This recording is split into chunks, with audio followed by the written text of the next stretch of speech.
Hello, everybody. Good evening. And of course, for those, as always, from the West Coast, a good late afternoon. My name is Eric Story. I'm the Outreach Manager at the Laurier Centre for Military Strategic and Disarmament Studies in Waterloo, Ontario. And I would like to welcome you all to the second event in our fall lineup of the speaker series. Now, before we begin, I would like to acknowledge the extensive history of the land in which the Laurier Military Centre resides. Our office is located on the traditional territory of the Haudenosaunee, Anishinaabe, and Neutral peoples. In 1701, this land fell under the Dish with One Spoon Treaty between the Haudenosaunee and Anishinaabe peoples, a treaty that was part of the Great Peace of Montreal in the same year that marked the end of the Beaver Wars of the 17th century. It represented and continues to represent today an eternal agreement to not only share and protect resources, but also solve conflicts peacefully. 80-some years later, in 1784, the Haldimand Proclamation was signed between the Haudenosaunee and the British Crown following the American Revolution. And the Haudenosaunee were given a tract of land that extended 6 miles on either side of the Grand River from just north of Orangeville today to its source at Lake Erie. Now today, this treaty territory, it remains the homeland of Anishinaabe and Haudenosaunee communities, as well as the home of many Indigenous peoples across Turtle Island. And acknowledging their presence in the past and present reminds everyone of the responsibilities we all hold as treaty people. Now, I wanted to say that today was a bit of an odd day for me in a lot of ways. But the main reason why it was a little bit of an odd day is actually because for the first time since March 2020, I decided to put on a pair of jeans. It was like I have worn literally everything for the last, year and however many months, 8 or 9 months. I've worn athletic shorts. I've worn even sweat shorts. I've worn joggers, athletic pants, wind pants, but I have not put on a pair of jeans. And I decided to put on a pair of jeans today, I think in part because I saw that horrible snowstorm out my window while I was working in the afternoon, that horrible reminder of that thing that we call winter is coming to us very soon, that I'm very scared about and not looking forward to this year. But I think for a second and more important reason is because the center, for many of you may not know, the center over the past many months has been undergoing significant renovations to its space that started in the summer.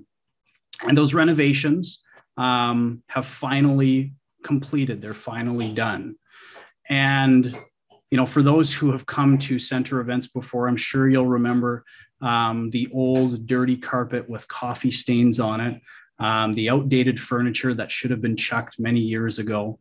And of course, the donuts and cookies and coffee that we supplied to our guests before the event took place.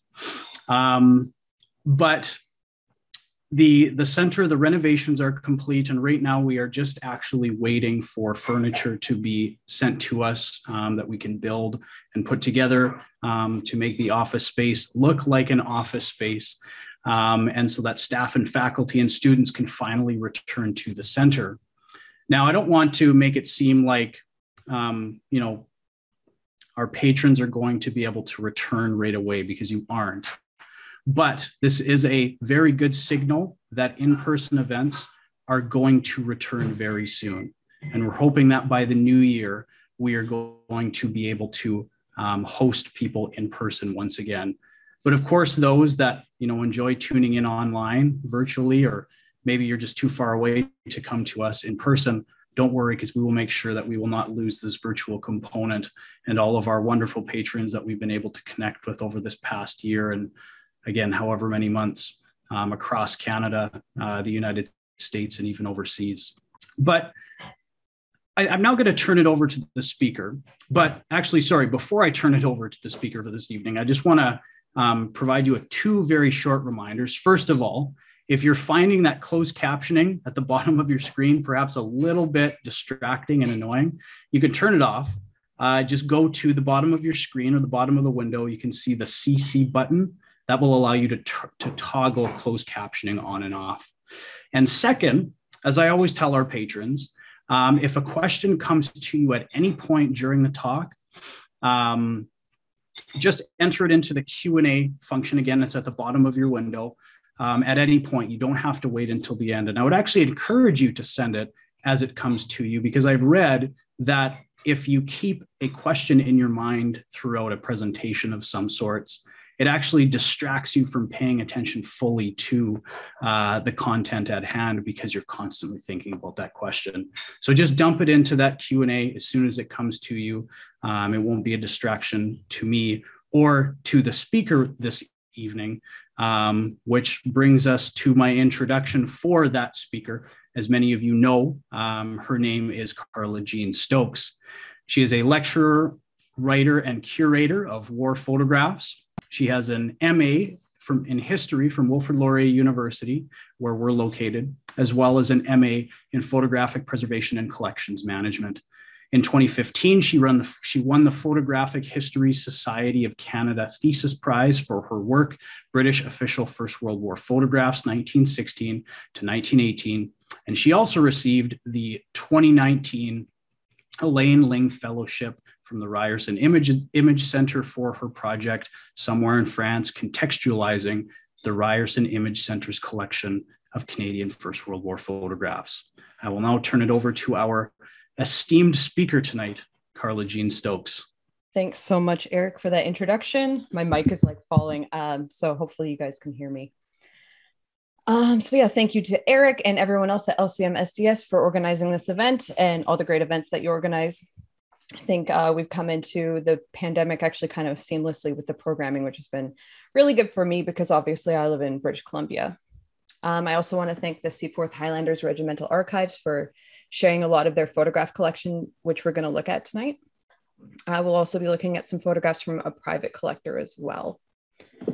So I want to start with sort of two questions. The first one is, why do photographs of war matter? And why do photographic objects matter? And I want to answer that question, why do photographs of war matter, by looking to historian Dr. Susan Moeller and her really canonical work, Shooting War, which is this book. It's from an American perspective, photography and the American experience of combat. But in the introduction, she offers a really wonderful analysis on what war photographs are and what they do. I should probably actually start sharing my presentation. That would be a good thing. Let's see. Okay. So Dr. Susan Moeller, why do photographs of war matter? Photographs, she says, have shaped our perceptions of war. They're the reason why we think we know what war looks like. I say we think we know because obviously if we weren't there, we don't actually know what war looked like. Within the context of Canadian official First World War photography, one reason why we think we know what war looks like, I would argue, is because of William Ryder Ryder's photographs of Passchendaele. I think that's one of the maybe most salient examples, if I can use that word, of why we think we know what that war looked like. Incidentally, this is what William Ryder Ryder said was one of his best photographs of the war. And here we have two iterations of it, both from the Seaforth Highlanders collection. Photographs are the product of a maker's choices, though. So these photographs, again, if we want to say that we think we know what the First World War looked like, particularly because of photographs like this, we actually are just looking at what William Ryder Ryder chose to show us, what he chose to show us or what he was able to show us. So there are huge limitations on what the photographic medium is able to do. So tonight we're going to look at Canada's 3 official First World War photographers and a sample of their works. And we want to remember that these photographers were not given assignments. So in order to understand their approach to the task, we have to look at their photographs.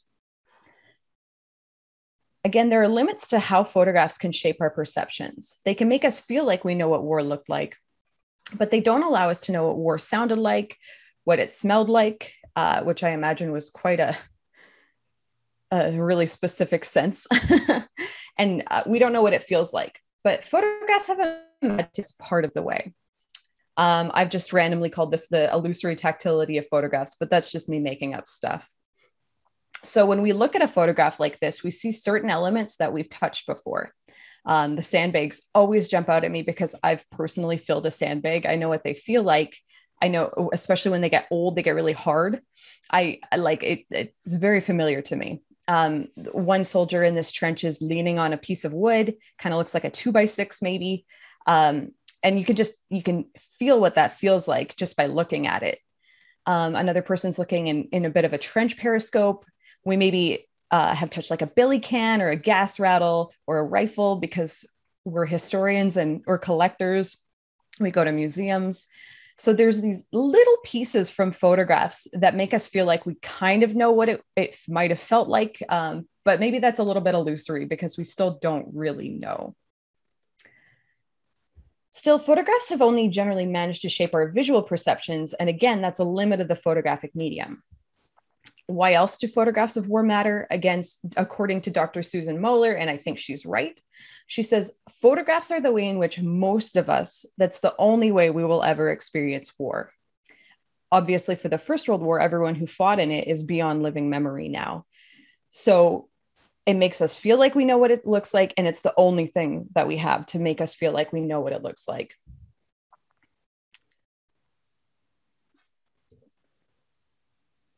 So why do photographic objects matter? Historians of photography look at a photograph and we don't just look at what's on the front of it. We don't just look at the image. We look at a 3D object that we can pick up. We can look at the back of it. We can hold it in our hands. We can display it in our home. Here I have a postcard. It has a back. So historians of photography, we look at a photograph, a print or a negative, and we think of it like an object. And that's interesting to us for several reasons. I have like notes in front of me. I just don't want to miss anything. So photographic objects matter a lot because they're what audiences viewed at the time. So 100+ years ago, audiences during the First World War viewed photographic objects. They didn't look at a picture on a screen. They had things that they could hold in their hand. And that's how they consumed this type of imagery. And we want to really put ourselves in their shoes when we look at photographs of war. So they're what audiences were meant to see. And often the photographs that we see digitized online today, they're digitized from negatives. And they're sometimes criticized for being dull or flat because they're colorless, but that's not what audiences were ever meant to see. They were meant to see photographs as prints. They saw lantern slides, so that is actually on a screen because it's projected. They purchased postcards to collect or to send to others. We want to think about how many hands a postcard goes through before it gets to its recipient. They attended public viewings of magic lantern slides and they listened to lectures at exhibitions. In fact, tens of thousands of people attended exhibitions all around the world of photographs. They even purchased some of their own prints. I have a few slides down. I'll show a few of the photos that were popular at the December 1916 exhibition of First World War photographs. Sometimes they made their own frames to put prints in on the wall. They compiled photographs into photographic albums. They arranged them. They captioned them.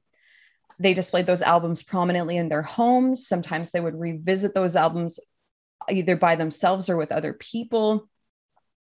They bought illustrated newspapers and shared them with friends. I have like all of this stuff here. A big pile of artifacts next to me. So if we look at a magazine like this is quite large. Like these would take up a lot of room in your house. I know that because they take up a lot of room in my house. And so this is the kind of thing you would share with friends, and maybe you'd save them or maybe you wouldn't. But they take up a lot of space. Soldiers would carry photographs with them on their person during times of, obviously during the war, and it would bring them unknown amounts of comfort. They would also take the time to go and have their portrait taken. I'll come back to these.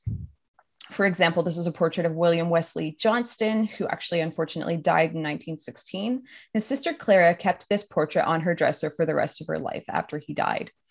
So portraits of soldiers and the portraits that they carried them had an immense amount of power. Again, photographic objects, they're something physical. We pass them down between generations. They could remain in a family's collection. They could go into a private collection. They could go into a public collection. And then their meaning shifts with everyone for whom they come into possession. So it's the life of the photograph, and it shifts through these spaces, and they take on new meanings, and they become conceptualized in new ways, and they have multiple stories to tell. So the act of remembering through the use of photographic objects is often physical and it's process driven. Again, think of the idea of creating your own picture frame by hand to put a picture on the wall. So we'll just go through a few of these. So this is a postcard book all about the Albert Cathedral, which is one of my favorite photographic subjects. We have a stereograph card. So you could buy multiples of these and a stereograph viewer and look at different scenes of war. These are two of the more popular photographs at that first exhibition of war photographs in December 1916 that took place in London. That was organized by the Canadian War Records Office, and we'll learn a little bit more about them. This is a photograph album that belongs to Library and Archives Canada. Notice the tones. I just love this. It's not black and white at all.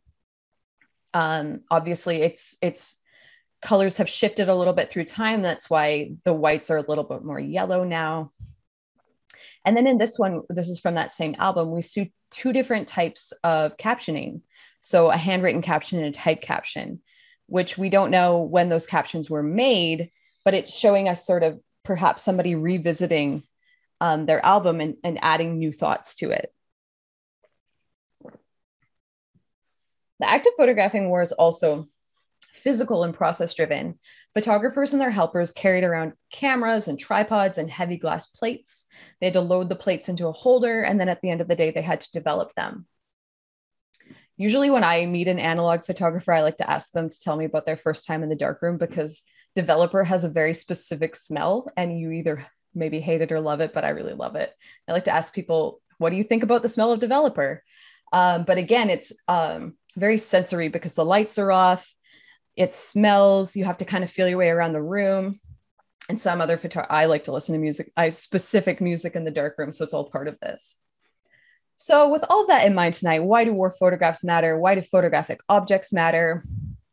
We're looking at a history of Canada's official First World War photographs with all original vintage prints, so made either during the war or quite soon after the war.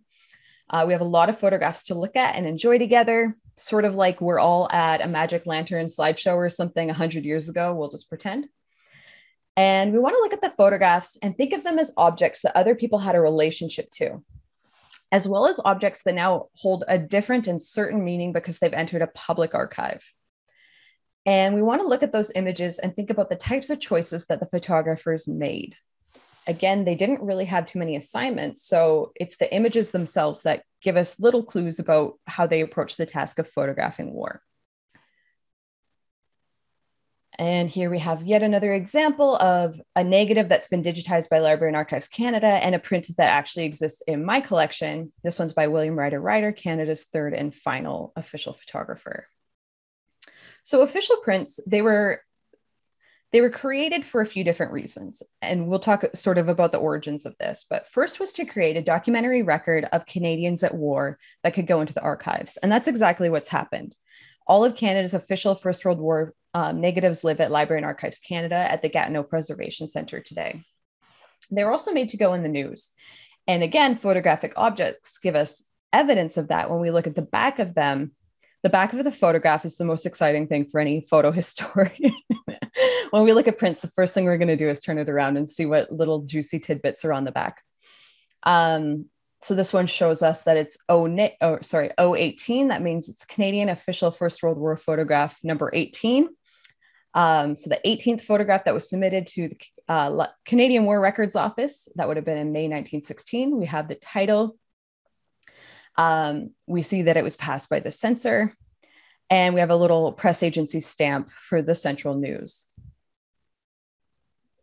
Photographic prints were also sold to private buyers, particularly after exhibitions. So the first Canadian War Records Office exhibition took place in December of 1916. There was another one in July of 1917. And another one, I want to say January 1918, but I don't quite have the correct date on that probably. This one's embossed, and quite a few of the ones we're going to see today are embossed. It says Copyright Canada 1919, which tells us that it was created in Canada, obviously, pretty much right after the war, which means that the private sales of photographs were still incredibly strong immediately after the war. I do have some stats. I'm not going to pull them up, but you can quote me on this one, that sales were quite strong throughout the war. William Ryder, Canada's third official photographer, he actually took a lot of orders in the field, and we still have records of those orders housed at Library and Archives Canada. And we know that there were thousands of orders put through in the final months of the war, but these ones went through just after. So again, we're seeing that they're created for the archives, they're created for the press, so people can obviously view these photographs in newspapers, and then they're sold just to private buyers.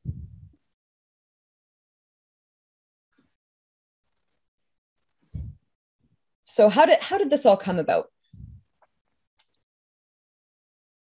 During the war, there was a general fear amongst military and government authorities in terms of what photographs could reveal to the enemy as well as to the public. There was a fear that for the enemy, photographs could show what kind of supply levels we have, where our troops are, maybe what our plans are. So that's really frightening. There's also a fear that photographs could be especially gruesome and could be problematic for people on the home front and could ruin morale and hinder recruitment. So for this reason, photojournalists are not allowed in British or Canadian sectors of the Western Front. Soldiers could have cameras at the beginning of the war, and many of them did. Historian Richard Van Emden states that 1 in 5 British officers carried their own camera. One of these guys, the Vest Pocket Kodak. So a really small camera. It's about the size of an iPhone 4, but a little bit thicker. So one of these. So 1 in 5 British officers is estimated to have carried one of these. So that tells us nothing of how many just regular soldiers also had one. Soldiers were asked not to send pictures home or to the press, but they did both. And so for that reason, in March of 1915, Canadian soldiers are asked to please get rid of their cameras, but they don't. And the rule is not really strongly enforced. So in 1916, the Canadian War Records Office, which is headed by Sir Max Aitken, who was later known as Lord Beaverbrook, so we're just going to call him Beaverbrook from here on out for the talk, he's given permission to hire an official photographer, someone whose work could be censored by the War Office. And this will help allow for a flow of imagery from the Western Front, but a flow of imagery that can be controlled. So military authorities know that photos are being leaked anyway, so we need to control how that's happening. I've sorted all of Canada's photographers into types. I don't know if that's weird or not, but we're going to do it anyway. So Canada's first official photographer is Harry Noble, and he's just a soldier. He's a pre-war mining engineer. He was born in 1871, so he's a little bit older than the average soldier. He was appointed by the CWRO, the Canadian War Records Office, in April of 1916. And they're still just kind of trying to figure out how this system is going to work. They actually send Noble off to go buy his own camera because they haven't got one for him. And they assume that he's going to know the technology better than they do. So they send him out to go buy a camera. And then by May of 1916, he's on the Western Front taking photographs. The CWRO highlighted the fact that Noble was one of the old originals. He enlisted in 1914. He'd been plucked from the rank and file. And it's perhaps because he was experiencing a stress injury that the CWRO appointed him to this role. In early reports, Beaverbrook liked to point out that most of the people in the office actually were no longer fit for active service. So they weren't taking men who should have been fighting. They were taking men who actually needed something to do. The Canadian War Records Office also published a few different magazines and books, including Canada in Khaki, Canada in Flanders, and the Canadian War Pictorial. So the Canadian War Pictorial is an illustrated magazine, and it's really just a vehicle to legitimize this new photography program that had been founded in early 1916. So it's a place to publish those photographs and to really legitimize them. So in the very first issue, very first article, they run this little blurb saying, "The days of indiscriminate photography behind our war fronts is past. The pocket camera, the Vest Pocket Kodak, is no longer a part of soldiers' kit. In fact, we've been told to take them home a year ago or to send them home. So now it's okay because the war will be photographed, but in a way that's protected and authorized. So they're describing the activities of Harry Noble. And they go on to describe him. So his wartime record, that he's a former soldier, he's decorated. They never say his name, which I think is kind of interesting. And so, yeah, it's just a way to legitimize the program. Some historians like to call Noble a bit of an amateur because what we know about him mostly is the fact that he's a soldier. It's not really well known how he first learned photography. So they kind of lean on that a little bit. His knowledge of photography is a little unclear, but when we look at his photographs, I would certainly argue that I think he knew what he was doing. So if you look at this one in particular, it's sharp all the way through. This is actually the front of the photograph O-18, so the 18th photo that was received by the Canadian War Records Office. The composition of this is actually just textbook. We have sort of a vanishing point. So we have some perspective. We have the lorries on either side. Again, it's crisp and sharp. I think it's actually like a pretty amazing photograph. So I think it's crazy that some historians think that he was a bit of an amateur because this to me is like textbook photography. Noble is also known for photographing a lot of life behind the lines. And I think, so I should just say full disclosure, I pick photographs that I personally like. So we're ingrained with a lot of bias here, but I think this is just so beautiful and idyllic. So if he's known for taking shots behind the line, he's also showing us that life at war isn't just constant fighting. There's so much more that's going on. So here, some soldiers are trout fishing in France. It's just this beautiful scene. Here we have some soldiers in training. This is the Royal Horse Artillery training, in training. I picked this one too because it's had some really weird degradation. So we see two different tones here, and it's kind of like maybe has seen some moisture damage a little bit. It's like a little bit wrinkled. So that's just, again, the life of the photograph. This one belongs in a private collection now. It came in a binder full of photographs with like a stapled written piece that went with them. So somebody like obviously compiled this, and it again would have some meaning for them, which is really interesting. Training photographs were obviously a lot easier to take than battle photographs. And they're kind of easy to put in news and magazine stories with the sort of like, what are our boys up to? So we see those a lot. Again, I'm not at all convinced that Noble was a total novice photographer. This one is a perfect example of the documentary style that was completely popular at the turn of the 20th century. So we have a subject that's completely frontal, it's centered, it's completely timeless. There's no information that's escaping the edges of this photograph. So again, it's textbook.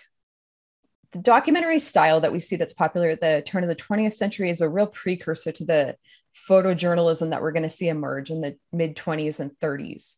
And then we'll see that really like in magazines like Life and the work that Robert Capa was doing. So these are like their forefathers. Here we have some more training photographs. Again, this is from that same set.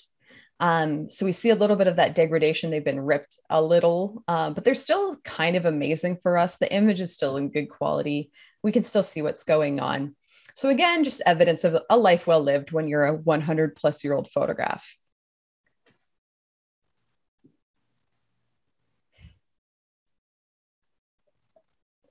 Here's that composition again. So Noble stands to the side, and this kind of trench is jutting diagonally through the frame. So it's creating visual interest diagonally right through the frame. It's giving us a sense of perspective. This is something, and I'll point it out, it's something that will be employed by both Ivor Castle and William Ryder, so Canada's second and third official photographers. Both of them were professional photographers before the war, and Noble, he knows all of their exact same tricks. This one is a great example of depth of field. So our central subject is perfectly in focus, and then everything behind it is a little bit blurry. And I'm just gonna let you look at that. the Cloth Hall and Cathedral at Ypres. This one was actually put on exhibition in that December 1916 exhibition of photographs in London. And obviously, this is a subject that basically every photographer on the Western Front was going to visit and revisit again. So Noble really fits right in with them.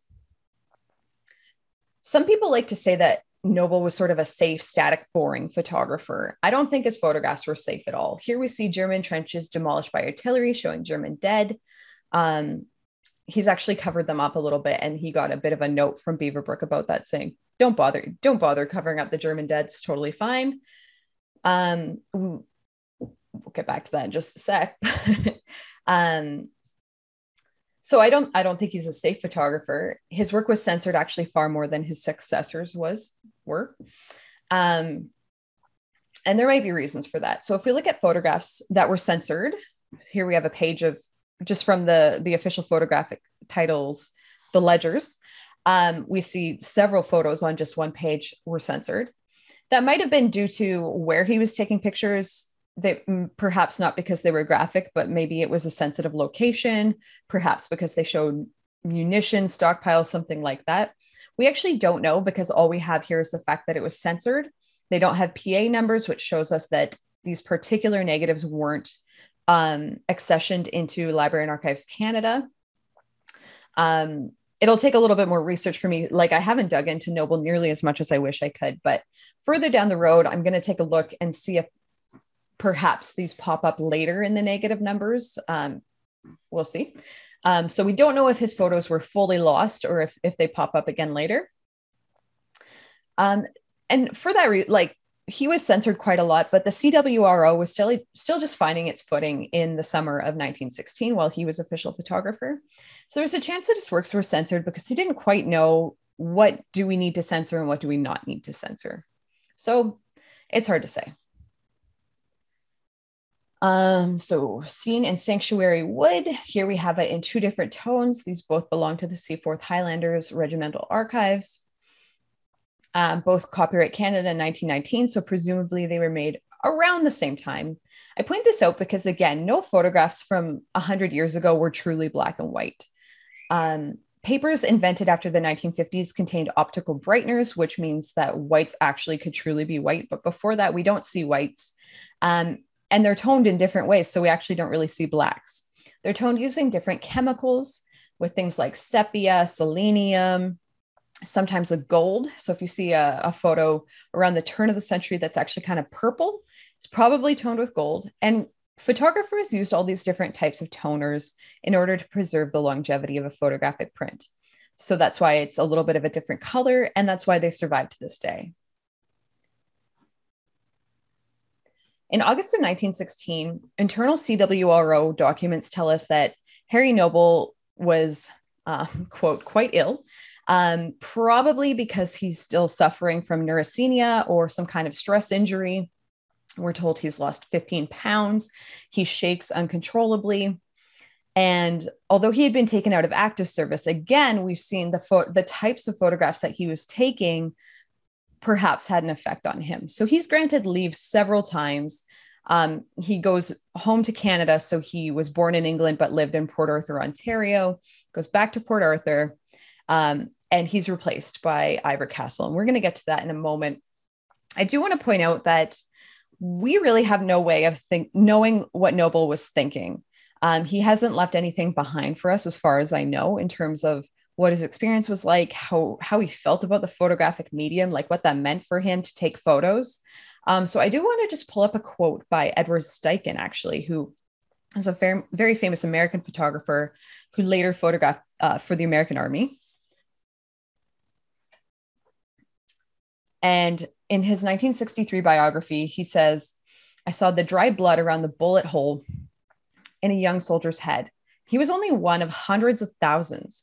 How could men and nations have been so stupid? What was life for if it had to end like this? What was the use of living?"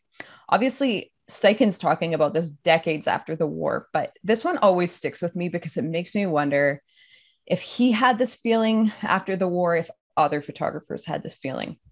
So probably ahistorically, I'm applying thoughts like this to Noble, but I like to bring these different things together just to think about, like, again, what were the photographer's choices? How did they approach this task? If we know that war is hell, what is it like to photograph war? They didn't leave us too much behind, so we don't really know. So with that very somber quote, we're going to keep going. And I just want to talk about, how did this system of information work? So the Canadian War Records Office is hiring photographers. Photographers are sending photographs back so that they can be censored. How does that operate? So the photographer is taking a picture in the field. They're developing the negatives. These are glass plate negatives. They're 4 by 5 inches. They're submitting them to a field censor. Australian official photographer Frank Hurley in his diary says he basically nearly had a heart attack when he saw the censor essentially shuffling his negatives like a deck of cards. He was horrified because they're extremely breakable. So the negatives are either passed and sent to the CWRO in London, or they're failed. And that's where I'm not 100% sure, like, are they held back forever or destroyed? With Noble's photographs, we know that there's no corresponding PA number in the Library and Archives system. But in later documents, we see a letter from Beaverbrook to the next photographer we're going to talk about, Ivor Castle, saying, "Hey, Castle, do you know if any of your photographs are being held back?" And Castle answers and says, "I don't know." So the system seems to have changed, and we follow the documentation a little bit and try and figure that out. So the negatives were each numbered. So as we saw O-18. They're numbered in terms of the order in which they're received by the CWRO. So they're roughly in chronological order by month, but within the month, not always in perfect order. And they have a running caption list. So the caption list is now housed in ledgers at Library and Archives Canada, of which we saw a page of that showing us all of the censored photographs. The copies of the negatives, there's 2 copies of the negatives, and they're sent to the War Office, where they're censored again. So they're sometimes censored in terms of, is this okay for everything? So to go in the press, to be put on exhibition, we can sell the prints, like everything. Sometimes they're censored in terms of they can only go on exhibition, but you can't sell it, things like that. So there's different conditions. All of the prints were then sent to the Central News Press Agency, who essentially had a monopoly to then distribute all of the photographs for the CWRO. So they had a bit of a deal together. So our next photographer is Ivor Castle, and I like to think of him as the showman. Everything with him is just bigger than life. If Noble was an unknown, then Castle's photographs had actually been published in and on pictorial magazines and newspapers since at least 1897, when he was only 20 years old. He traveled around the world as a press photographer. Today, his family has postcards that he sent home from like numerous countries all around the world. So for decades, he just traveled. Most recently, before the war, he traveled to cover the Balkan Wars with a fleet of other press photographers from the Daily Mirror. And then actually in August of 1914, when the war just broke out, he went up with the Grant brothers and they went to Belgium and they covered what was happening there with photographs and dispatches. Once the photography program had been running for a little while, Beaverbrook realizes that photographs are very handy as documentary pieces, but also for publicity. So they can be put in the press, they can go on exhibition, and they can really raise the profile of the Canadian Corps. And Beaverbrook really wanted to make a spectacle of this. He wanted people to be amazed by what they saw, particularly when they went to exhibitions. And he realized that Castle was really the man to help him with that. So they created photographs, again, that were bigger than life. One of the most famous ones is the taking of Vimy Ridge. I've talked about this photograph so many times that I'm not going to talk about it very much tonight, other than to say that this one was put on exhibition in July of 1917. It was enlarged to 11 by 20 feet over 5 panels. On the left, we have the original print, which shows men of the 29th Infantry Battalion crossing no man's land during the Battle of Vimy Ridge. And then on the right, we have that photograph with added shell bursts and dead bodies. So Castle, more than any other Canadian official photographer, was very willing to stage his photographs and to create composites. And all of this was to create a view of the war that probably had to bring together quite a few different elements to show us maybe what war looked like. That might be how he would have argued his position. Again, if we look at Australian photographer Frank Hurley, who did the same thing, so he used to make composite photographs out of multiple negatives, he tells us in his diary and in his arguments with his boss, who didn't like it when he did that, that you can't show war with one single photographic frame because war is too dynamic for that. So we need to bring together all of these different elements and put them all in one scene. And then we get a little bit closer to knowing what war looked like. So it makes me wonder if Castle had the same attitude. Again, he left us almost nothing behind to understand his thoughts on the photographic medium or what it's like to photograph war. But I like to compare him in my mind to Hurley because their output was so similar. So he creates a composite out of this photograph. He prints it in this gigantic print, puts it on exhibition, and thousands of people view it. Another of his most famous photographs is a series called Over the Top. Again, I've talked about this photograph a lot of times, so I don't want to talk about it now. I really hate these photos so much. They're overused so much today.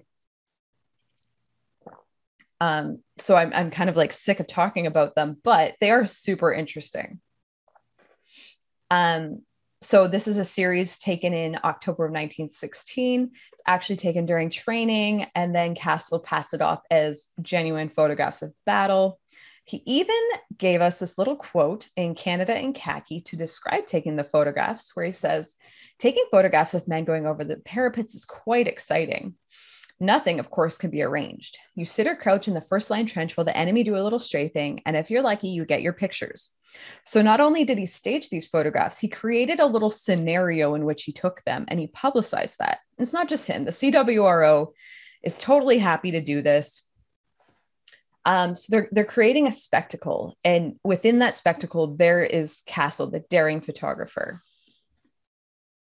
I don't want to minimize what Castle was doing because any instance of being on the Western Front is incredibly dangerous.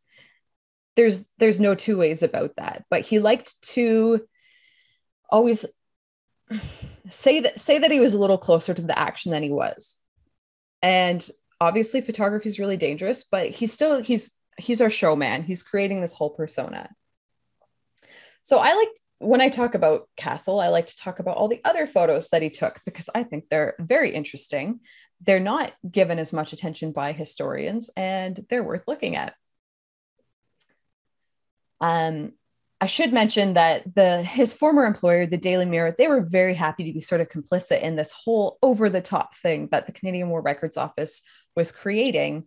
And Castle's photographs of tanks taken in November of 1916, he's actually credited as the first photographer to take photos of tanks in action. I don't know if that's true, but that's how he's credited. So the Daily Mirror actually paid £1,000 for the exclusive rights to print these photos. And here they are here's one of them on the cover of the Daily Mirror. Unfortunately, this is a really horrible reproduction, but here it is. So they're all happy to kind of work together to create this whole persona. But let's look at some of his other photos. So the crucifix has escaped destruction in the ruined town of Misery. So the town is literally called Misery.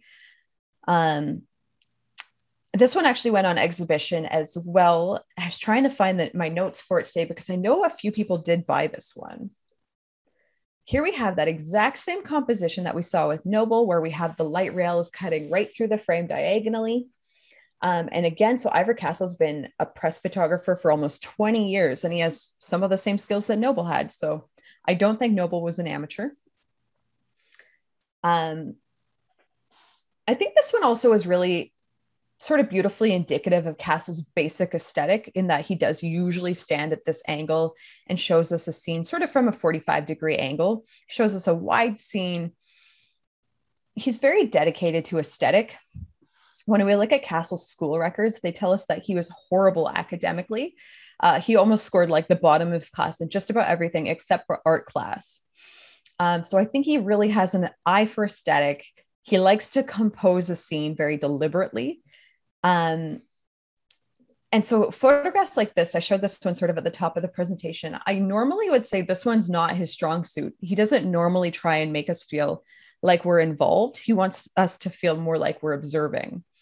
And yet here he is, trying to make us feel involved. I'd still say he's a little bit hesitant in this scene. He's still standing a little bit higher than the people are in the funk holes. And he's a little ways away. So we're still sort of observing instead of participating. But this is Castle maybe trying to do his best to step out of his comfort zone. This is more like it. This is very indicative of photographs that Castle took during the Battle of Vimy Ridge. So he stands at quite a distance.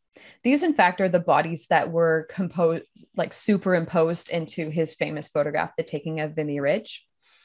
But this is more Castle style. He stands quite a ways away. When we see his photographs printed in the news, they always have to like zoom right in on one or two subjects.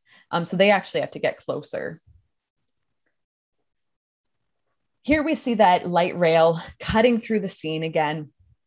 But this one's so interesting because there's actually people sitting underneath, and you don't maybe always notice it right away. And then you take another look. So it's kind of a cool, like multi-layered image.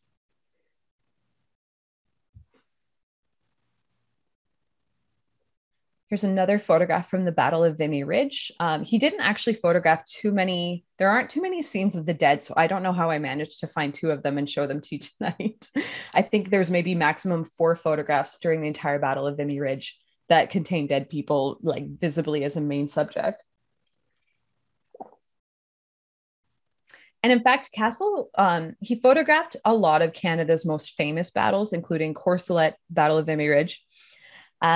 And so a lot of his photographs for that reason are so iconic today. Again, to show you the different tones, these are 3 variant prints that all exist in the Seaforth Highlanders collection.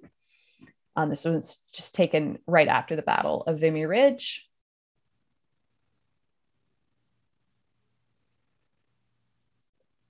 The Battle of Arleux. I think this photo is actually quite amazing. He does make us feel like we're quite involved in this one, particularly because we're so close to the man whose back is turned to us, and we see actually motion blur from his jacket. We're so close that we can see the soldier on the ground is bleeding from the head. Would he have showed us something so graphic if it was a Canadian soldier? I don't think so. The CWRO loved it when they could share stories of people who went to an exhibition and they claimed that they saw somebody that they knew. Whether or not that was true is a whole other story, but they love to publicize those stories. They wouldn't have wanted somebody to recognize someone, if that person was injured or dead. So he's showing us this person because they're actually not a member of our own army. And I just have a few more to show you. I don't need to talk about all of them, but this one's just kind of fun. This is obviously the cover of a very famous History of Canadians at War that you may or may not have seen. This one's a really fun one as well, of Canadians wearing their souvenirs that they've captured from the Germans. I think this one's an amazing example of scale in which, again, Castle's standing from quite a distance, but he's using the soldiers to show us a sense of scale. And in that way, from where he's standing, he makes the buildings look just gigantic. And then we have this shell bursting in the very background. So this is sort of a masterful use of humans as scale, which we see a lot in war photographs, but this is a really wonderful example of it. And again, just sort of another fun photograph. I always think this is so crazy that this is Vimy Ridge, but it's about a month after the battle. And so this was a deadly battle for Canadians. And now here they are driving a car over. I imagine that must have felt so surreal, but maybe they didn't think about it as much as I did. And one more for the weapons enthusiasts. So this is a naval gun firing at night. There's a beautiful light hitting the soldiers' backs as they turn away from the gun. Castle was actually quite good at night photography. He dabbled a lot in different like ways you could use flash at night. That was something he worked on before the war. And now we're going to turn to Canada's final official war photographer, William Ryder Ryder. So Castle, he stays in the field until June of 1917. And then in June, July, he returns to London to organize Canada's second exhibition of official war photographs. And during that time, William Ryder Ryder is actually appointed to act as his assistant. William Ryder Ryder had worked for him alongside him at the Daily Mirror starting in 1910. Before that, he worked for a press agency. So Ryder Ryder had dabbled with photography ever since he was a little kid and somebody handed him a cheap camera. So he's also a press photographer and had been for 7 years before becoming official photographer. He works with Castle. And so when he comes to the front, Castle ends up leaving. It's incredibly unclear sort of where that divide is. Historians used to think that Castle never came back after the summer, but now when we dig into the archival material a little bit more, we know that he was sort of back and forth. Australian photographer Frank Hurley talks about running into him in the fall of 1917 with Ryder Ryder, and they all had dinner together. So it's a little bit mysterious, but I'm slowly figuring it out. But however, we usually attribute most photographs taken after the summer 1917 to Ryder Ryder. And he stayed on the front to document Canadians from the Battle of Hill 70 all the way to Mons on the morning of November 11th, 1918. So we know that Noble was a soldier, and we know that Castle probably didn't care too much about being a soldier, although he was a little bit old, not as old as Noble, but a little bit too old to be a soldier. And Ryder Ryder just really wished he could be a soldier. And that's why I think of him as the man's man. He enlisted to fight, but was denied a role in active service because of his eyesight. So he was hired as a phys ed teacher. And decades after the war, he gave an interview to Library and Archives Canada archivist Peter Robertson. And he says that he just loved taking soft men and turning them into soldiers. He loved to name drop.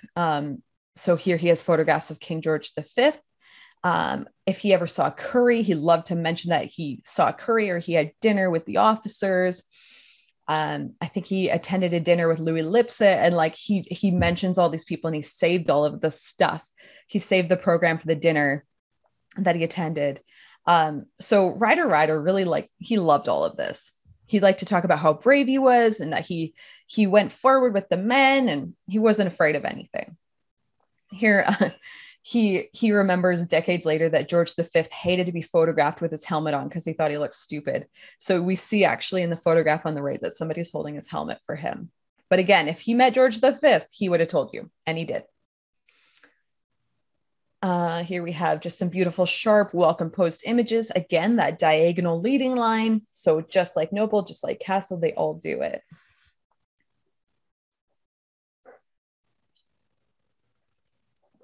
And this one, again, same technique, but it's beautiful, sharp. We're seeing all the destruction around them. It's a little bit surreal in that regard, and we'll see that again too. Here we have the Albert Cathedral, which, as I mentioned, is one of my personal favorite photographic subjects, showing us the Leaning Virgin at the very top. She's falling over. Just about every single official photographer for the British and the Canadians, probably for the French, but I actually couldn't tell you. They all photographed the Leaning Virgin. In fact, Ernest Brooks, a British official photographer, he went back at least 3 different times to photograph it. If you're not familiar with the story, you can Google it, but it's mentioned just briefly in The Great War in Modern Memory. So it's very interesting. And here we have another Ryder Ryder. I really love the light in this one. I think it's quite beautiful.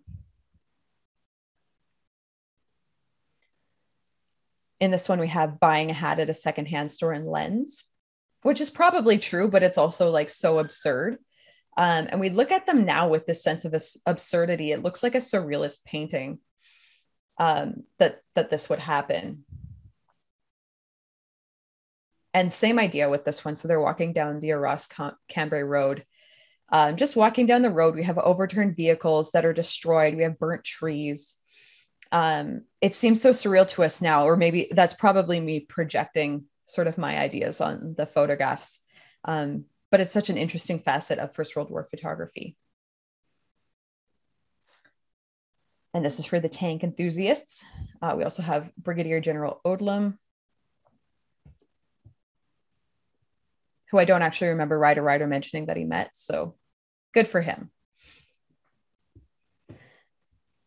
And another one. These ones, I think, This is the kind of photograph that the CWRO wanted you to find somebody that you recognized.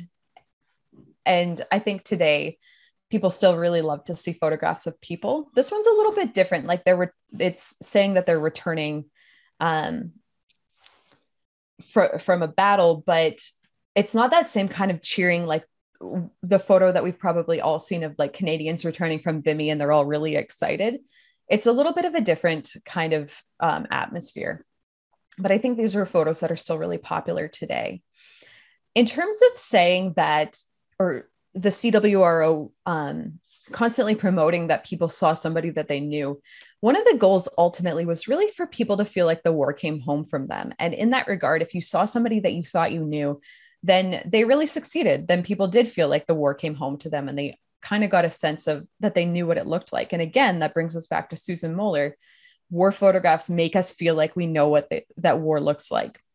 So it's true over 100 years ago, and it's true now.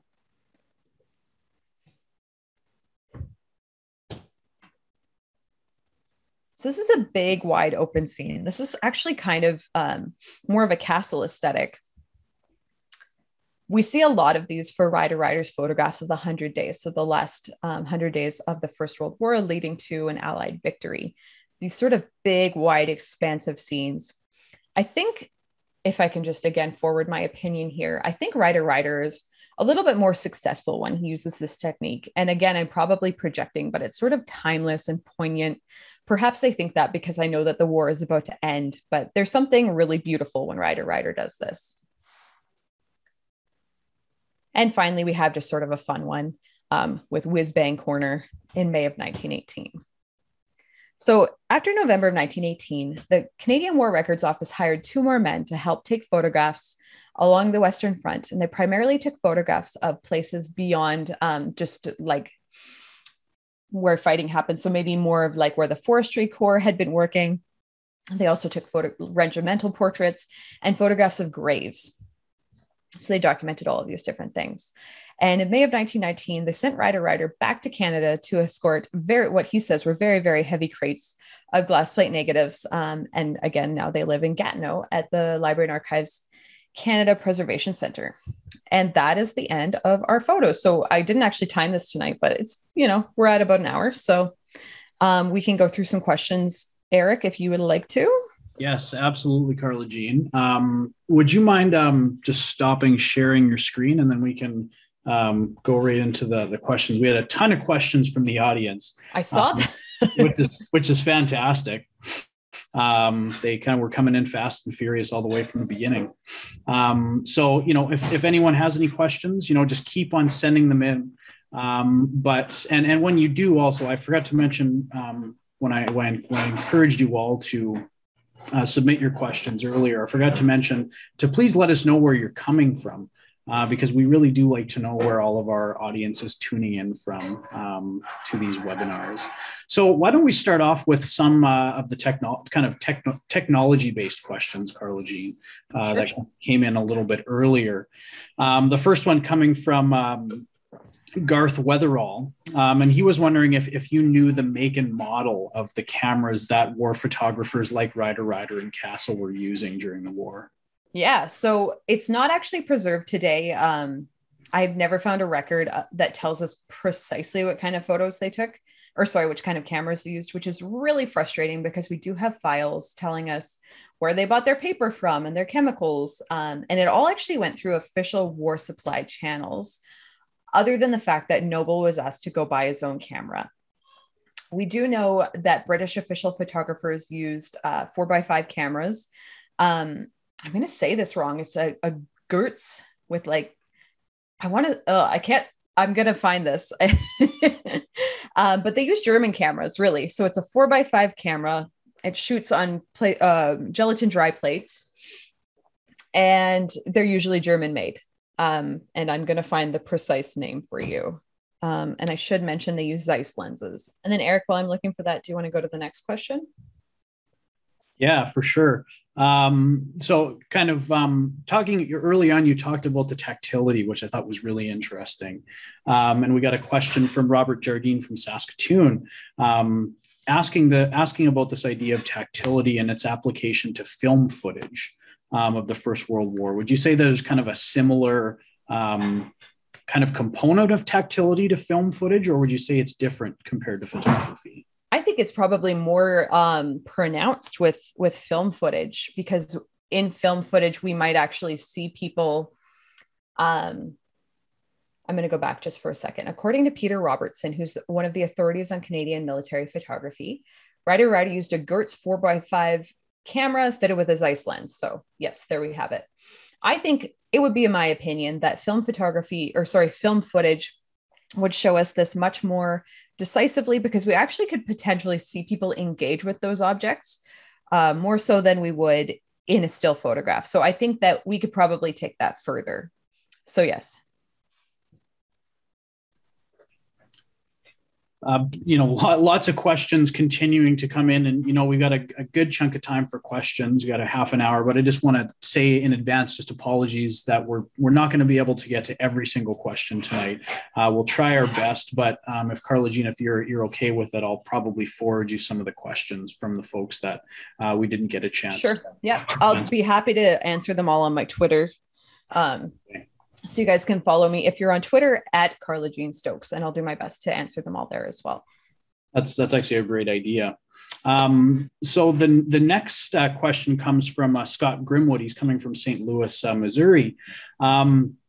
He's talking about kind of the archival process and whether or not the Library and Archives Canada has gone through the process of making them available on their website for people to see them. Absolutely. So all of their, everything that you see from Library and Archives Canada is a digitized negative usually.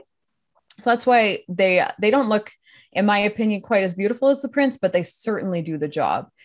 So if you go to Library and Archives Canada, go through their collection search, you can find different, you could use different keywords. You can even also, if you wanted to do this kind of randomly, you can search by that negative number. So O- and then the numbers. I do have a thread on Twitter that I can reshare, and it has all of the instructions on how best to find those photographs.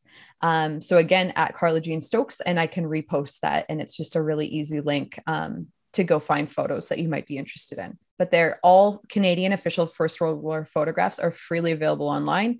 They're all in the public domain. Carla Jean, you mentioned kind of earlier in your presentation that there was this kind of official ban on soldiers having photographs, but you said it wasn't really enforced. So were soldiers kind of, was it kind of a situation where they were told, like, put your cameras away, but they would just kind of let it slide, or was it just kind of like an open secret that you could just have camera on you at any time? It's a question coming from Robert Schmale from Lisle, Ontario. Yeah, so it was sort of an open secret. There isn't a ton of archival evidence in terms of people getting punished for it. I think historians have sort of talked about one instance in which somebody got in trouble. Technically, they were subject to like martial law, but they got, I think, field punishment for a day, and that was it. And we really haven't found other forms of evidence to tell us that anyone was very harshly punished. So yeah, it's a bit of an open secret. You don't want to get caught in the middle of a battle with a camera or anything like that. So I think that soldiers knew they had to be smart about it.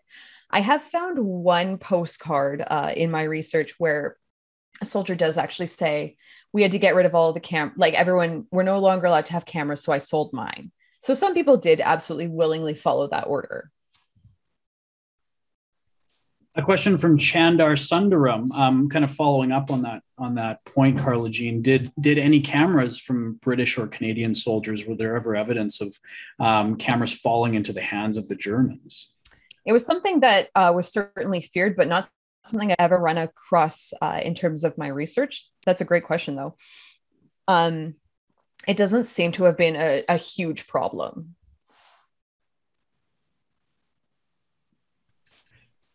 Another question, this one from Ben Moog, Carla Jean. I guess this kind of gets into the psychoanalysis, and I think you enjoy that part of the process. It can be, I know what you mean, it can be a bit historical, but it's also a lot of fun to do. And Ben, he asks if you've ever seen kind of any evidence of the psychology of the photographer in the photographs that they took.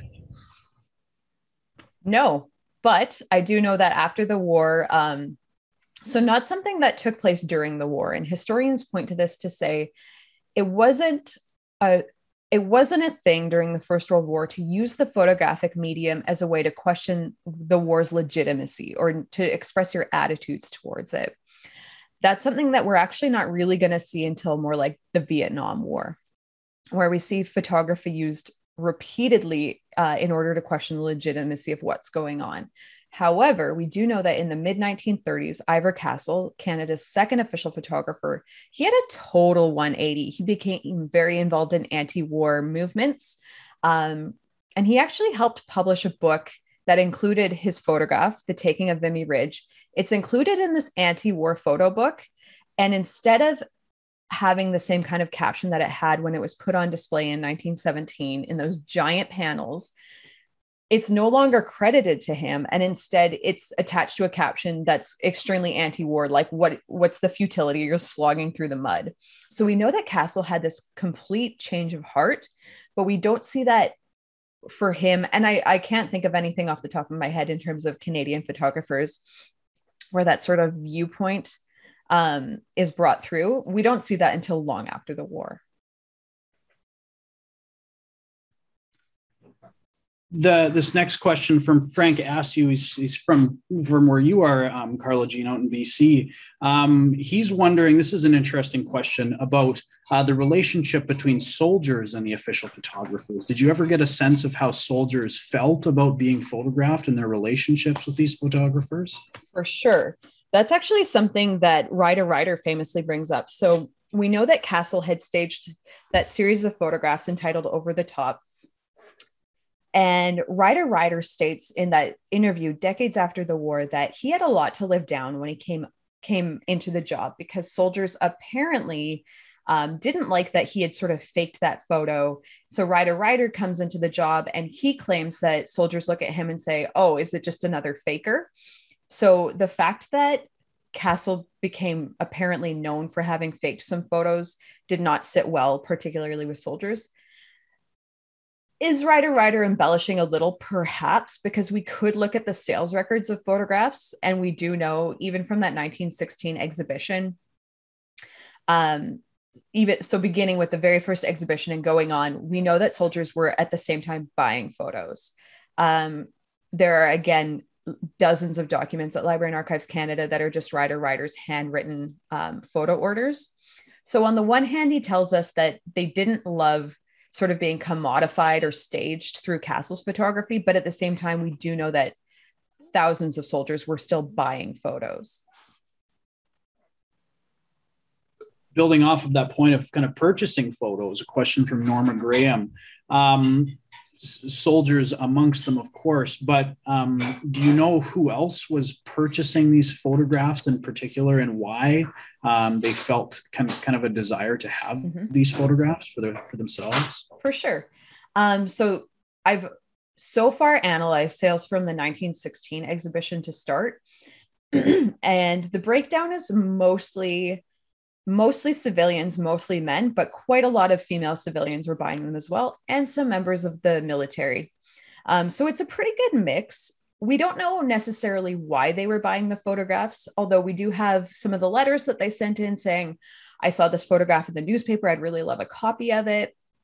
In terms of service people, in some instances, it's a soldier inquiring, say they're from a certain formation and they want photographs that were taken of that formation. So perhaps they're even in them.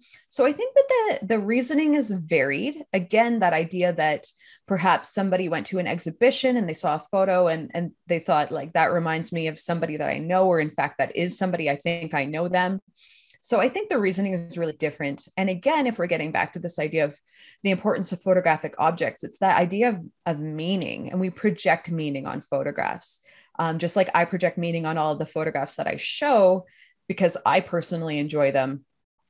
And it's so interesting that that meaning is really going to shift. So if that photograph then is no longer in that family's possession, then what it meant to them is shifting in terms of who owns it now. But unfortunately, we don't always know what their initial reasoning is. I think that's often something we come across as historians, right? Is sometimes those questions of, especially I think in kind of material history, those that are holding or giving meaning to these objects, not necessarily those that are creating them, are often the most difficult voices to kind of tease out. You mentioned, Carla Jean, there's a number of questions. I'm just going to kind of bring a number of them together about kind of photographing wounded soldiers.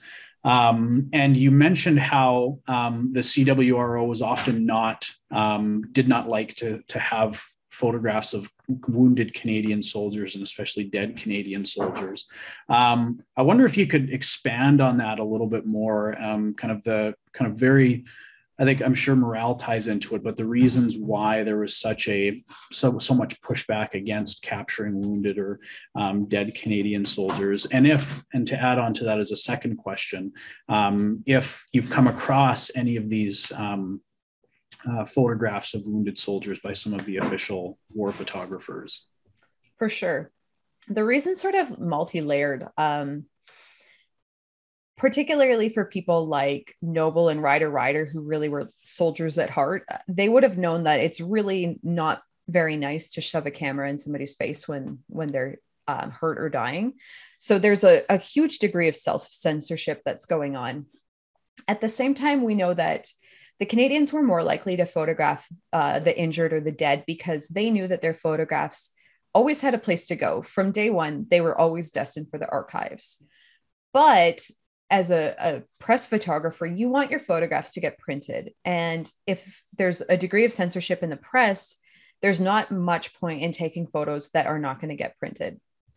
So yes, they can always go to the archives, but there's, again, this degree of self-censorship of it's not nice to put a camera in somebody's face at a bad time. And it's not maybe always worth it because your photograph will never see the light of day, or so they thought, because obviously they didn't foresee the internet. There are definitely photographs of Canadian dead, though. And what's very interesting is, again, Castle's photograph, The Taking of Vimy Ridge, in which he takes Canadian dead and puts them in a photograph and then puts it on exhibition. But this is very specific because we cannot see their faces. So they're quite obscured. And actually, Dr. Laura Brandon, art historian of the Canadian War Museum, writes an essay on that photograph to say that this is Castle's way of saying that although Vimy was a huge victory for Canadians, that victory came at a cost. And this is him visually portraying that. So she's gotten into a little bit of how that kind of came about, or how did he maybe justify that? So there are photographs of Canadian dead. In terms of wounded, they certainly even were published in the news, but it would really have to be like walking wounded. There's photographs of like wounded but smiling. So as long as it can be spun in a way that still makes the Canadians look good or like they're very brave, then that's all fine. Maybe building off of that point of kind of restrictions, right? Whether official or unofficial. I wonder if, and this is coming from Russ Eisinger from Saskatoon, he's asking the question if there were kind of any restrictions officially placed on war photographers and how these photographers negotiated these restrictions in terms of, how many photos they were allowed to take or particular places they were allowed and not allowed to. We get what we know about this again from William Ryder, in which he sort of brazenly says there were no rules. They're given a car, they're given a little staff, they can go anywhere they want to go on the Western Front. He says he kind of got like little tidbits of when a big battle was coming up, but they really got no assignments. And the reasoning behind this is because the Canadian War Records Office really only existed for 2.5 years. They never really got into any kind of giant directives or big overarching schemes of how are we going to control, like how are we going to sort of manufacture this. It seems more like they asked for photographs and they worked with what they got. So according to Ryder, there were no restrictions. A question from Mary Brow. I'm sorry if I've got that name wrong, Mary, but it's a really good question.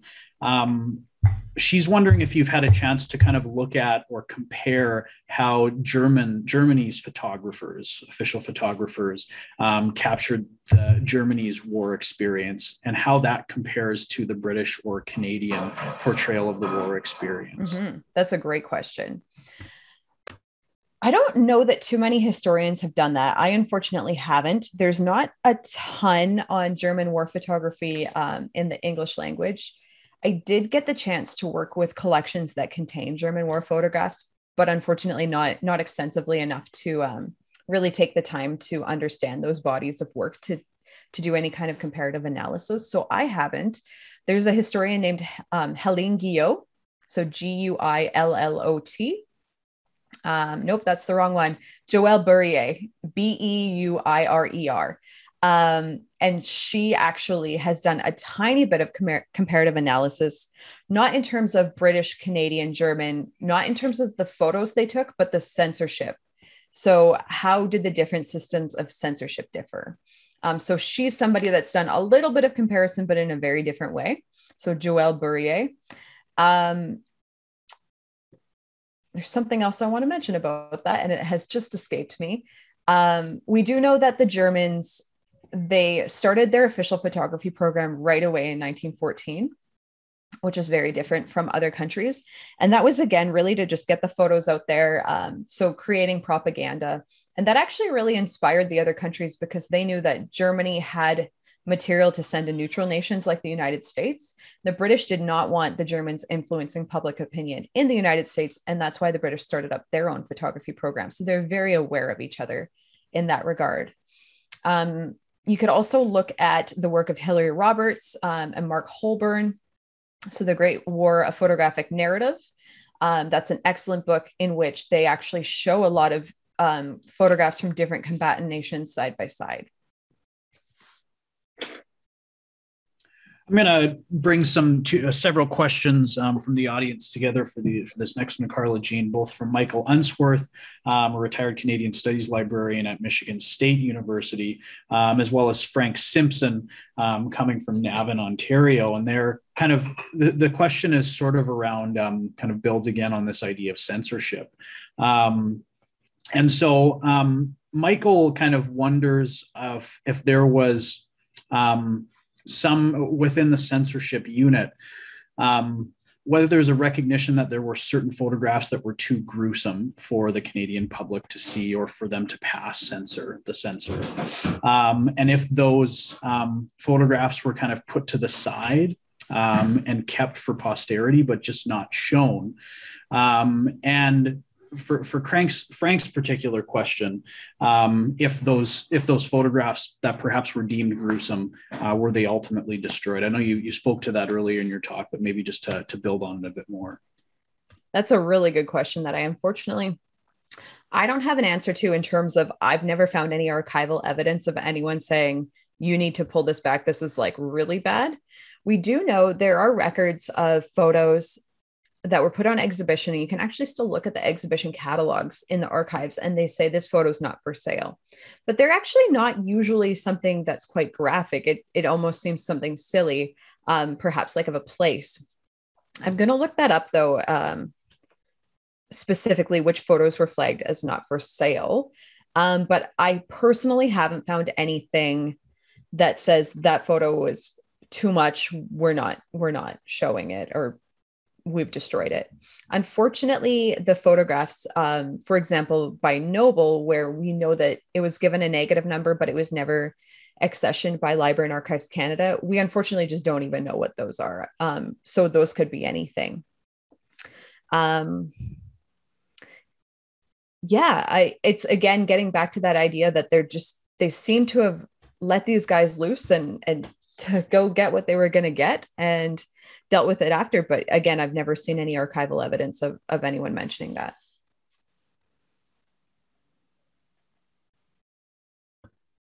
A question here, and this is where we get into the archive stuff, which nerds like us absolutely love. talking about going into the archives. Angus Brown has a question about the captions, which I thought was a really interesting question. And he was wondering who is responsible for generating these captions. I would assume it wouldn't be the actual photographers themselves. And I guess that kind of leads into his second point of if it wasn't being done by the photographers, as I'm assuming, might there be some kind of incorrect captions or some mistakes made by those that are actually making those captions? Yeah, so we know that the photographers had to be at least slightly involved just because the information that's usually held on in that caption is too proprietary for somebody in London who had never been to the Western Front in his entire life. There's more than they would ever know. So as far as we know, the photographer was either sending in sort of basic titles or notes or something. And then that would go to the CWRO and they would whip up a caption that was a little bit more newsworthy. So it seems to have been a very collaborative effort. And then we sometimes see those captions changing just slightly when the Canadian War Records Office, when they would publicize those photographs in things like the Canadian War Pictorial, they would change up their captions a little bit, which is sort of interesting because it's the ones that they themselves wrote. And then they kind of rewrite them a little bit again when they publish those photos, again, just to make them a little bit more that sort of like news speak, the spin that they put on it to make it a little flashier. In terms of how that breakdown exists, I'm a broken record tonight, but we don't have any archival evidence of that to know specifically where that division of labor existed. We've got time for probably just a few more questions here, Carla Jean, because we're coming up on 9 o'clock, my time, 6 o'clock, your time, pretty quick. So maybe I'll ask one or two more questions. We'll see how long it takes to get through the first question. If we have time, we'll ask one more. And again, if unfortunately, actually, I just thought of this now. I won't be able to save the Q&A in Zoom, but if anyone has questions unanswered that they've submitted in the Q&A and are really keen on having Carla Jean answer those questions, please just send them to me in an email afterwards, and I can pass them on to Carla Jean, which she can then answer on Twitter. But there was a question from Leo DeVoe, Carla Jean, from Nova Scotia, moving from the land to the sea. He was curious if there were any photographs taken or any kind of official photography done of the Navy during the First World War, if there are any naval photographers out, in Britain, I guess the British Expeditionary Force, not just the Canadian. Yep, definitely. So Castle actually was loaned out to the Navy. I'm trying to think when precisely, but sort of around the winter of 1916. And he took, I'm totally blanking on how many photographs that he took while he was there, but quite a few. And those are all available online. So if you go to Library and Archives Canada under collection search and you search for what's called N prefix, that should take you to all of Ivor Castle's photographs of the Navy. I didn't share them today just because I didn't actually have any original prints, unfortunately. And then actually the British official photographers, they took photographs of the Navy as well, usually by Ernest Brooks. He was loaned out to the Navy quite often. And so if you go to the Imperial War Museum and just search through keywords there, then you'll find some really amazing photos as well. The last question from Alan Parkin in Winnipeg, Carla Jean. Perhaps a good way to wrap up because we can talk about the post-war period.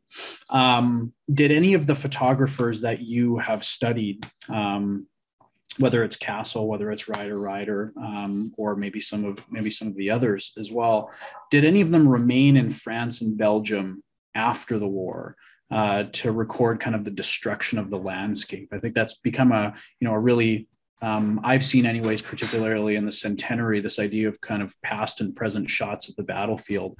But do we have some of the kind of this kind of post-war destruction captured by these photographers at all? That's an amazing question. They didn't seem to do so. So after the war, Noble returned to Canada. Castle went back to London. And Ryder obviously also went to Canada for a few months, and none of them seems to have taken up any kind of private photography project. We know that Canadian artist Mary Ryder Hamilton did that, which is something very interesting that she did that photographers did not do. We would see that with Canadian photography actually in the Second World War. So Canadian official Second World War photographer Ken Bell actually returned to the battlefield several times and published 3 photography books of landscapes of war transitioning from war to peace. And he did that 3 times repeatedly. He always went back. Interestingly enough, he eventually went to places that he never photographed the first time. So he went to Italy. He had never been there during the war. So it's not something that we tend to see with First World War photographers, but it is something that we'll see with Second World War photographers. And if that idea of rephotography is interesting to you, I'm looking at my Ken Bell books. His first one's called Curtain Call, and that's actually published under George Kenneth Bell. And then he has Not in Vain and The Way We Were.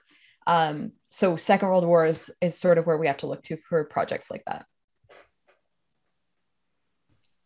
Well, Carla Jean, I just want to say, thanks so much for, giving your time to us tonight.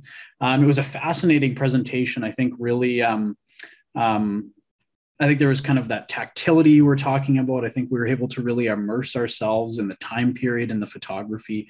And it's something that's really hard to do, I think, in the Zoom environment. So I just want to say thank you, for a really immersive and fascinating talk. I learned a lot, and I'm sure just reflective of the question period, our audience learned a lot. And I also want to say thank you for being super succinct in your answers, because we're able to really get through a lot of the questions, and academics tend not to be particularly short-winded. So I do appreciate that as well. Thanks for so many questions that were not comments. Well, everyone, I want to say again, thank you for, for tuning in tonight. It's been a ton of fun. Our next event is actually going to be in 2 weeks. We're going to be hosting an event in partnership with the Canadian Landmines Foundation. It's going to take place on the 17th of November, Wednesday, at 7:30 p.m. Eastern Time, our usual time slot. It's going to be featuring actually humanitarian Olivia Fernandez and previous Minister of Foreign Affairs Lloyd Axworthy. We're going to be showing a short documentary about kind of the history of the Ottawa Treaty, and then some discussions about its history and some of the kind of lingering concerns and problems surrounding landmines that nations are facing today. So I hope that you will tune into that. Of course, you can register for it just like any of our other events at canadianmilitaryhistory.ca/speakers. And I guess lastly as well, for those who maybe are tuning in for the first time, or maybe you've tuned in a couple of times now, but you haven't yet subscribed to our website, I would really encourage you to do so. If you're interested in, webinars such as this, podcasts that we produce, conferences. Our next conference is going to be coming up in the spring 2022. We're just kind of getting we're in the beginning stages of organizing it, thinking through a theme, a keynote speaker, so on and so forth. But also publications with our Canadian Military History Journal. If you subscribe, you will get periodic emails from us about kind of new events, publications, podcasts, webinars, so on and so forth. So once you quit this webinar, you'll actually be directed to the subscribe page. If you want to kind of follow us and keep up with what we're doing, please enter your name into that subscription page. And we'll have you back again for future events. Again, Carla Jean, just once more, thanks again for just a great evening of discussion. And again, thanks to you all for attending. We'll see you in 2 weeks. And in the meantime, have a great night and a great next couple of weeks. Take care.